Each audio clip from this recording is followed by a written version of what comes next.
Bank అంటే temple అన్నాడు మన బాబు. అక్కడ కళావతి ఎలా స్కామ్ చేసిందో ఇక్కడ స్వాతి బ్యాంక్ ఎంప్లాయీస్తో కలిసి మరీ 590 కోట్లు స్కామ్ చేయడానికి ట్రై చేసింది. అసలు స్టోరీ ఏంటి చెప్తా చూడు. ఇదంతా అసలు ఐడిఎఫ్సి ఫస్ట్ బ్యాంక్ చండీగఢ్ బ్రాంచ్లో స్టార్ట్ అయింది. హర్యానా గవర్నమెంట్ డిపార్ట్మెంట్స్కి ఆ బ్యాంక్లో కొన్ని అకౌంట్స్ ఉన్నాయట. సో ఆ అకౌంట్స్ క్లోజ్ చేసే టైంలో ఒక పెద్ద తేడా కనిపించింది. 590 కోట్ల తేడా. అసలు ఫస్ట్ జరిగిన ఇన్వెస్టిగేషన్లో అయితే ఇదంతా ఇల్లీగల్ ట్రాన్సాక్షన్స్ అని తేలాయట. ఈ ఫ్రాడ్ అంతా ఆల్మోస్ట్ ఫిజికల్ చెక్స్ ద్వారా చేశారు. అండ్ దీన్ని సర్చ్ చేయడానికి అయితే ఏకంగా ఫారెన్సిక్ ఆడిట్కి కేపీఎంజీని హైర్ చేసుకున్నాయి ప్రైవేట్ ఇన్వెస్టిగేషన్ కోసం. సో దీని తర్వాత బ్యాంక్లో 4 సస్పెండ్ చేయడం జరిగింది. అండ్ వాళ్ళపైన పోలీస్ కేసు కూడా ఫైల్ చేశారు. అండ్ ఇదైన తర్వాత బ్యాంక్ మార్కెట్ షేర్ అయితే 18 to 20% క్రాష్ అయిపోయింది. సో ఇక్కడే మన బ్యాంక్ ఎండీ అండ్ సీఈఓ బయటకు వచ్చి ఒక విషయం చెప్పారు.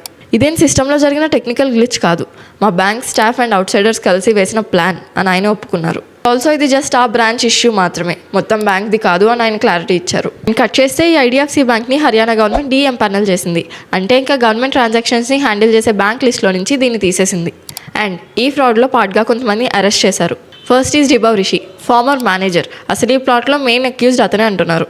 Abhay Kumar bank employee. And స్టార్టింగ్లో చెప్పిన external person Swati Singla and her brother Abhishek Singla. ఇదంతా అయిన తర్వాత హర్యానా సీఎం నయాబ్ సింగ్ కన్ఫర్మ్ చేసింది ఏంటంటే ఆ 590 crores వెనక్కి తీసుకొచ్చేసాం, అది కూడా 24 hours ఇంట్రెస్ట్తో సహా గవర్నమెంట్ మొత్తం రికవర్ చేసి వెనక్కి తీసుకొచ్చేసింది అని ఆయన చెప్తున్నారు. కానీ ఇంకా కేపీఎంజీలో ఫారెన్సిక్ ఇన్వెస్టిగేషన్స్ జరుగుతూనే ఉన్నాయి. సో ఫైనల్గా ఇది సిస్టమ్ ఫెయిల్యూరో లేదా ఒక ఇన్సైడర్ కొల్యూజనో ఫారెన్సిక్ రిపోర్ట్స్ వచ్చాకే తెలుస్తుంది. మీరేమనుకుంటున్నారు? ఇంటర్నేషనల్ నుంచి హైపర్ లోకల్ దాకా ఎలాంటి న్యూస్ అయినా ఫస్ట్ మీకు తెలియాలంటే డౌన్లోడ్ చేసుకోండి వేటో న్యూస్ యాప్.